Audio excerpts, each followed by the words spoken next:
D. Oh, wow. Serrario. D. Serrario writes, love the videos and learn a ton. Keep up the good work. Getting a Sea-Doo GTR-X 300. Yeah, I know wow. you recommended the RIVA Sponsons. Do you recommend the GTR-X that has the GTI hull? I have not tested the Pro Series Sponsons on that hull.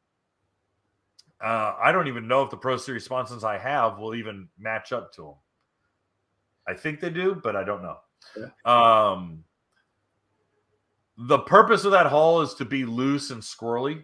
Yeah, yeah. And to slide out as you're turning. Exactly.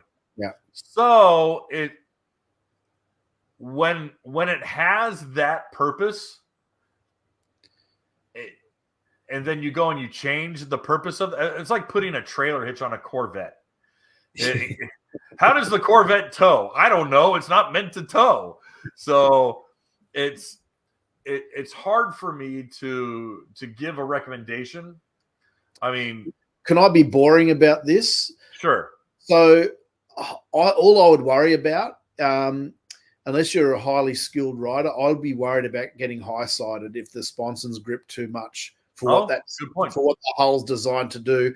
And having just gotten off the RX-PX with the steering damper, which again initially thought it was a gimmick, but once you use it, it's actually a blessing it's on there, because it's like, oh wow, I'm glad it's requiring more effort for me to turn, because I don't want to turn too quick on this thing, because it corners so sharply.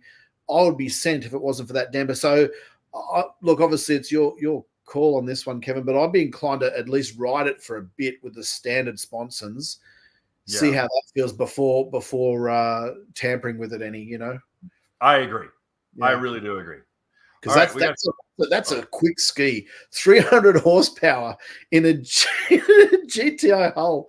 That's incredible. We're looking forward to riding that soon, actually. So it's cool. That is the ski I'm picking up from Sea-Doo. I want to say in late April. Nice. That one's going to be a riot. That one's going to be a lot of fun. Hey guys, thanks for hanging out. This clip was taken from our weekly podcast that we record here every Sunday night at 8 p.m. Eastern Standard Time.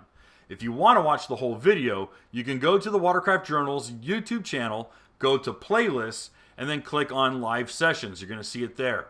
Otherwise, go ahead and leave a like, a comment, and definitely subscribe to the channel. It helps us grow. And again, thanks again for watching our videos, and we hope to see you soon.